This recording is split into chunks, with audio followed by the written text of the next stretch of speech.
Айтат бул жерде Хаким ат-Тирмизи риваят кылган хадисте Айша энебизден риваят келет экен. Анна набийя саллаллаху алейхи ва саллям кана я'муру бидafni sab'ati ashya'a minal insan. Пайгамбар алейхиссалам инсандан чыккан 7 нерсени gömgөнгө буйрук берген дейт. Биринчиси аш-ша'ари, чачты. Чачты түктү. Адам денесинде чач же болсо, авреттеги түктөрү болсо, аны жерге чачып көрсөтүп койбош керек, реклама кылып аны жерге көмүлүш керек дейт. Ваз-зуфур, тырмак дейт.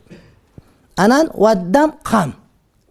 Хижамада кан болот, мисалы же мурду кана башка болуп калмаса, ошолар калып кетпеш керек. Илажы болсо, колдон келсе, жерге көмүлүш керек. Вал хайзати, айыздын каны дагы. Ошону чытап койбош керек, башка кылбаш керек. Аялдар бирнекелер колдонсо, көчөдө жатат ярмарка болгондой болбош керек. Ошонун бардыгын эмне колдон келсе эми көмүш керек. Урматтуу бир туугандар, же болбосо көмө турган жери жок болсо, атайын канагандай кара көрбөгөн пакетке салып туруп, мусорго эмне ташташ керек дейт. Уассинни тиш. Тиш жуулуп калса биз эмне кылабыз? Нанга итке берип коебуз, ал көмүлүш керек. Ушундай адат бар, эми билбейм эмне экен. Алат да анан кийин нанга салат, итке берип коет. Итиң жебейт да, жели сомес ал деген. Тишиң калтырып коет, чөйөн калып кетип көчөдө жеп коет. Эмне десе, тишиң иттикиндей аппак болсун деп ушинтишет. Жок, андай эмес. Шариат боюнча тиш жерге көмүлөт, Вал кульфати. Кульфат деген мына докторлор отурат, сүннөткө тургузганда кесилген дагы, ошону дагы жерге көмүш керек. Топ-топ туруп итке салып бербеш керек, жеп койсун да, эне жерге көмүш керек.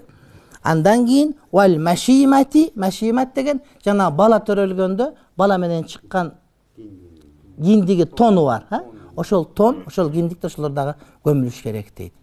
Эмнеге десе, булар адамдын бир бөлүгү, адамдын өзү өлгөндө, көмүлгөндө, жерге көмүлгөндө эле, булар дагы ошол адамдын урматында эле жерге көмүлүш керек, отко түшүп башкага түшүп кетпеш керек. Кээ бирлер тырмагын алып отко салып берет го. Мына ошол туура эмес, шариатка туура келбеген көрүнүш дейт. Демек, ушул нерселер колдон келишинче урматтуу бир туугандар эмне көмүлүш керек экен.